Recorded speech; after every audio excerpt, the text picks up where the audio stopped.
Dear students, আজি আমি এটা সাধুৰ সহায়ত ইংৰাজী শিকিবলৈ চেষ্টা কৰিম। আজিৰ সাধুটো হৈছে A cricket and an ant. উইচিৰিঙা আৰু পৰুৱা। There lived a cricket in the neighborhood of an ant. Spelling ভুল হৈ আছে, ant নহয় ant হ'ব। So এটা পৰুৱাৰ ঘৰৰ ওচৰত এটা উইচিৰিঙাই বাস কৰিছিল। ক্ৰিকেট হৈছে উইচিৰিঙা। নেইবাৰহুড মানে হৈছে যিটো আমি চুবুৰীয়া বুলি কওঁ, ঘৰৰ ওচৰৰ area. The cricket sang songs throughout spring and summer. আৰু সেই উইচিৰিঙাটোৱে মানে কি গোটেই গ্ৰীষ্মকাল ধৰি গোটেই বসন্তকাল ধৰি গান গাই ফুৰিছিল। স্প্ৰিং মানে বসন্তকাল, সামাৰ মানে গ্ৰীষ্মকাল।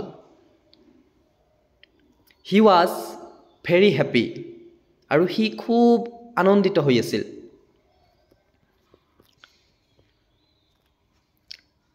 হি did not work at all, সি মুঠেই কাম কৰা নাছিল।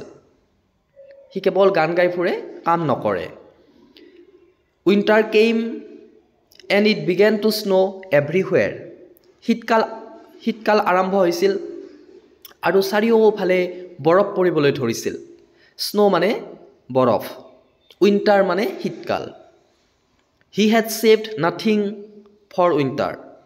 আৰু শীতকালৰ বাবে এই উইচিৰিঙাটোৱে একোৱে কিন্তু জমা কৰি থোৱা নাছিল, একো ছেভ কৰি ৰখা নাছিল।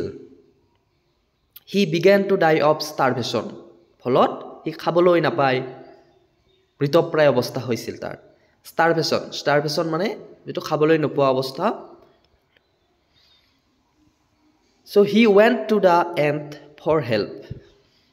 আৰু তেতিয়া সি পৰুৱাটোৰ ওচৰলৈ গৈছিল সহায় বিচাৰি। He begged for some food. আৰু অলপ খাদ্যৰ বাবে ভিক্ষা মাগিছিল। The ant refused and pushed him away. পৰুৱাটোৱে কি কৰিছিল? পৰুৱাটোৱে দিবলৈ অমান্তি হৈছিল, খাদ্য দিবলৈ অমান্তি হৈছিল আৰু তাক আঁতৰাই পঠাইছিল। পুছ হিম এৱে, saying কি বুলি কয় যে উই এণ্টছ নেইডাৰ লেণ্ড নৰ বড়ো, আমি পৰুৱাবোৰে ধাৰলৈও নিদিওঁ আৰু ধাৰলৈ নলওঁ। লেণ্ড মানে ধাৰলৈ দিয়া, বড়ো মানে ধাৰ কৰা। The ant asked him the reason for not storing food for winter in summer. So পৰুৱাটোৱে সেই উইচিৰিঙাটোক সুধিছিল কি কাৰণে সি গ্ৰীষ্মকালত খাদ্য জমা কৰি ৰখা নাছিল শীতকালৰ কাৰণে। যেতিয়া গ্ৰীষ্মকাল আছিল তেতিয়া তেওঁ কিয় খাদ্য জমা কৰা নাছিল এই ঠাণ্ডাৰ দিনকেইটাৰ কাৰণে, সুধিছিল পৰুৱাটোৱে। He replied that he used to sing songs merrily.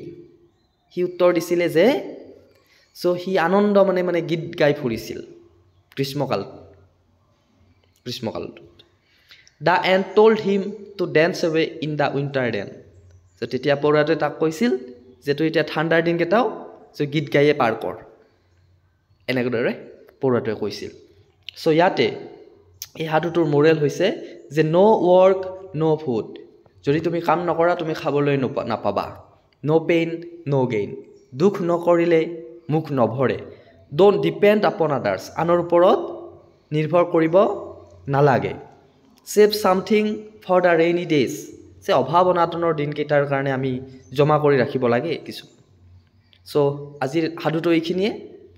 যদি তোমালোকক ভাল লাগিছে ভিডিঅ'টো লাইক কৰিবা, চেনেলটো ছাবস্ক্ৰাইব কৰিবা। পুনৰ এনেকুৱা ধৰণৰ ষ্টৰি কিছুমান লৈ মই তোমালোকৰ মাজলৈ লৈ আহিম। চ' আজিলৈ ইমানখিনিয়ে, ধন্যবাদ।